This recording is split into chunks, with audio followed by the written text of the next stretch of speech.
शुक्राना गुरुजी। संगत जी, आज मैं आपके सामने ना अपना एक बहुत प्यारा सा सत्संग लेकर के आई हूँ।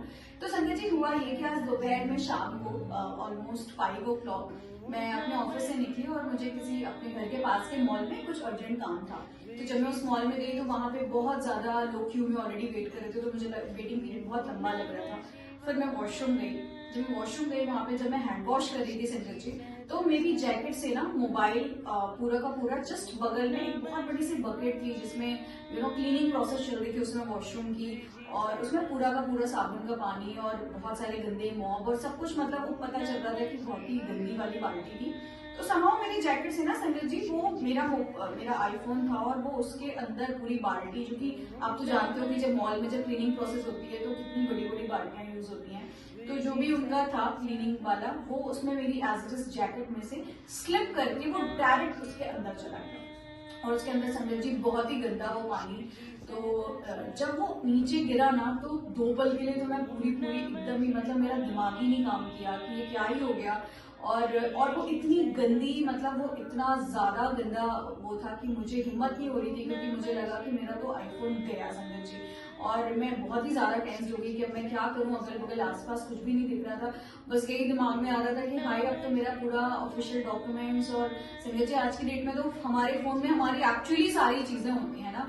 तो तुरंत ही दिमाग में आ गया कि यार इतना महंगा अभी जो मैंने फोन लिया था वो हार्डली मतलब 3-4 मंथ्स पहले गुरुजी ने ब्लेस किया था, और वो पूरा का पूरा फोन चला गया। तो 2 मिनट के लिए तो मेरी बुद्धि बंद हो गई। फिर मुझे लगा कि ये तो छोड़ के ऐसे तो जाना पड़ेगा। फिर लगा कि यार जो उसमें सिम है वो अगर नहीं किया तो फिर क्या ही करूंगी। तो फिर समहाउ फिर हिम्मत किया और फिर उस फोन को उसमें से निकलवाया। तो जब निकलवाया संजय जी, तो मैं 100% श्योर थी कि फोन तो पूरा पूरा खराब हो गया। फिर जब मैंने फोन निकाला बकायदा, तो दिमाग में बस यही बार बार आ रहा था कि गुरुजी आपकी सारी चीजें हैं उसमें, ऐसे नहीं होना चाहिए। और संगत जी हमारे साथ एक्चुअली जब हम गुरुजी से जुड़ते हैं ना, तो हर चीज में गुरुजी को ही अरदास लगाते हैं। तो मैंने भी उस समय अपने गुरुजी से यही अरदास लगाई संगत जी कि गुरुजी इसमें आपके सारी चीजें हैं और आप देख लो कैसे आपको बचाना है। आई हैव नो आइडिया, क्योंकि अभी इस समय तो मैं फिर एक न्यू आईफोन अफोर्ड नहीं कर सकती, बिकॉज अभी कितने मंथ्स पहले ही लिया है। तो बहुत ही ज्यादा टेंस हो गई। फिर जब उस मोबाइल को निकलवाया तो वो पूरा का पूरा मतलब जो मोबाइल की हालत थी उसमें पूरा कूड़ा लगा हुआ था, बहुत ही ज्यादा गंदगी लगी थी। और फिर मेरे दिमाग में यही आया कि इसको पहले मैं हैंड वॉश से पूरा क्लीन करूं। फिर संजय जी मैंने पूरा हैंड वॉश लिया, उस पूरे अपने मोबाइल को पूरा आगे पीछे प्रॉपर क्लीन किया। फिर उसका जो बैक कवर था वो मैंने निकाल करके फेंका, जो उसका फ्रंट में जो भी था वो पूरा फ्रंट की जितनी भी चीजें थी वो पूरा निकाल करके फेंका। फिर मेरा पूरा कोरा मोबाइल मेरे हाथ में आया और मेरी हिम्मत नहीं उठी संजय जी कि मैं उस मोबाइल को मतलब ऑन करके देखूं, इतनी ज्यादा मेरी हालत खराब थी। अब जो मोबाइल मेरे हाथ में आया था वो एग्जैक्टली फिर मेरे दिमाग में यही आया कि चलो एटलीस्ट जो कूड़े वाली चीजें थी वो तो मैंने निकाल दी, क्योंकि जो बैक कवर था वो भी निकाल दिया था और फ्रंट से जो भी उसका ऊपर की कवर थी वो भी मैंने पूरी निकाल दी थी। तो अब फिर मेरे दिमाग में संजय जी एक थॉट आया कि इसको मैं ले जा करके पहले किसी मोबाइल स्टोर में पहले प्रॉपर फिर से क्लीनिंग कराऊं और फिर उसके बाद देखती हूँ क्या ही होता है। तो संजय जी फिर गुरुजी का नाम लेते लेते फिर मैं उसी मोबाइल में एक स्टोर में गई और फिर मैंने उनसे कहा कि ये फोन मेरा कहीं गिर गया था, प्लीज आप इसको पहले क्लीन करो। तो पहले हालांकि मैं हैंड वॉश से उसको पूरा क्लीन कर चुकी थी संजय जी, क्योंकि उसमें बहुत ही ज्यादा गंदगी लगी हुई थी। फिर उसने भी बकायदा पूरा आगे पीछे पूरा क्लीन किया, फिर उसका बैक कवर लगाया और बैक कवर लगाने के बाद में फिर उसका प्रॉपर फ्रंट्स और बैक सब कुछ चेंज किया। फिर जब चेंज वेंज किया फिर मैंने गुरुजी को अंदर ही अंदर मेरी चीजें चल रही थी कि यार गुरुजी मेरा आईफोन बचा लो, बिकॉज नहीं हो पाएगा ना बिना फोन के, इट्स वेरी टफ। क्योंकि आजकल तो आपको 1 रुपए भी पेमेंट करना है तो आप डिपेंडेंट हो गूगल पे। तो फिर संगत जी फिर मैंने गुरुजी को बोलना शुरू किया और आप बिलीव नहीं करेंगे संगत जी, मतलब उस मोबाइल स्टोर वाले ने फिर पूरा आगे पीछे पूरा क्लीन करके जब मोबाइल ऑन किया फिर सब कुछ सही था संगत जी। मतलब एक ना तो उसके मतलब मैं 1% भी अगर मैं प्रॉब्लम बोलूँ ना कि मेरे मोबाइल में 1% भी प्रॉब्लम हो, तो एकदम गुरुजी ने उस मोबाइल को बचा के रखा था। और कोई बिलीव नहीं कर सकता संगत जी जिस हिसाब से वो पूरे के पूरे पानी के टैंक में चला गया था। और मतलब उसको बकायदा निकालने के बाद में मुझे खुद से लग रहा था कि यार इतना गंदगी उसमें पूरी फोन में लग चुकी है। और बकायदा मैंने एक बार उसको प्रॉपर हैंड वॉश से आगे पीछे पूरा क्लीन किया, उसके बाद बाद में फिर उसको ले जा करके ड्राई कराया। मतलब मैं बता रही हूँ संगत जी, ना तो मैं किसी रिपेयरिंग शॉप में गई और ना कुछ ऐसा हुआ। सिंपल मैंने वॉशरूम में उसको वहां पे हैंड वॉश से पूरा क्लीन कर लिया और उसका फ्रंट बैक सब कुछ निकाल के फेंक दिया। फिर कोरा मोबाइल मेरे हाथ में आया। फिर मैं मोबाइल स्टोर में गई। मोबाइल स्टोर तक जाते जाते मैं सिर्फ गुरुजी से मन ही मन में अरदास ही चल रही थी कि गुरुजी यार मोबाइल बचा लो, मोबाइल बचा लो, बिकॉज बहुत टफ हो जाएगा इस टाइम पे परचेज करना। और मेरा मोबाइल तो बिल्कुल बिल्कुल ही न्यू है।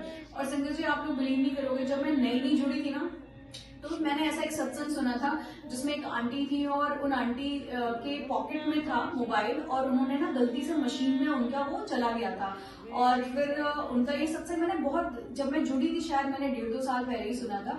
और उन्होंने भी शायद यही अरदास की थी, क्योंकि मुझे बहुत अच्छे से याद आ रहा था बाद में जब मेरा मोबाइल मेरे हाथ में आया और सब कुछ सही था। और मैंने अपने गुरुजी का बहुत सारा शुक्राना किया। तो मेरे दिमाग में वो इंसिडेंट आ गई थी कि मैंने शायद उस समय उन आंटी पे डाउट किया था कि ऐसे कैसे पॉसिबल है ना गुरुजी की वॉशिंग मशीन में मोबाइल चला जाए, उसके बाद में वो सूख करके बाहर निकल रहा है और आप गुरुजी का मंत्र जाप करके ओपन कर रहे हो और वो मोबाइल सही चला जाए।